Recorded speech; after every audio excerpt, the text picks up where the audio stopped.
మరి ఈ రోజున మన వరాహి టెంపుల్ ముందర నేను ఇక్కడ ఏంటంటే పౌర్ణమికి తర్వాత అమావాస్యకు లక్షలాది కానీ వేలాది మంది వస్తూ ఉంటారు ఈ టెంపుల్కి. ఈ మధ్యలో 2 years బాగా ఫేమస్ అయింది టెంపుల్. మరి జొన్నబండ అంటే కూడా మనది అల్వాల్లో హైయెస్ట్ పాయింట్.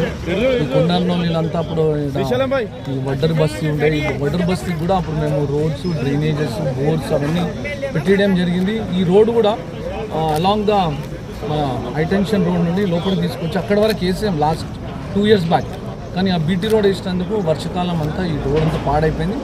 కాలనీ వాసులు ఇవాళ 44 lakhs వర్త్ ఏదైతే ఇవాళ సీసీ రోడ్ మేము వేస్తున్నామో ఈ టెంపుల్ తీసి మిగతాదంతా అలాంగ్ ద మెయిన్ రోడ్ ఏమన్నా డెఫినెట్లీ వాళ్ళ కోరిక మేరకు ఆ రోడ్ కూడా కంప్లీట్ చేస్తాము. మరి లోకల్ కూడా కొన్ని రోడ్స్, ఇంటర్నల్ రోడ్స్ అంటున్నాం, ఆ రోడ్స్ కూడా డెఫినెట్గా వితిన్ 2-2.5 months మైనంపల్లి గారి దగ్గర తీసుకొస్తాము. వాళ్ళు ఒక మీటింగ్ పెట్టి డెఫినెట్గా మేము వర్క్ కంప్లీట్ చేస్తాం. ఈ రోడ్డు టెంపుల్ నుండి అక్కడి వరకు ఉంది, 500 మీటర్ల వరకు రావచ్చు అన్నారు. సో మా కాలనీకి 2 ప్రధానమైన రోడ్లు ఉన్నాయి. ఒకటి మెయిన్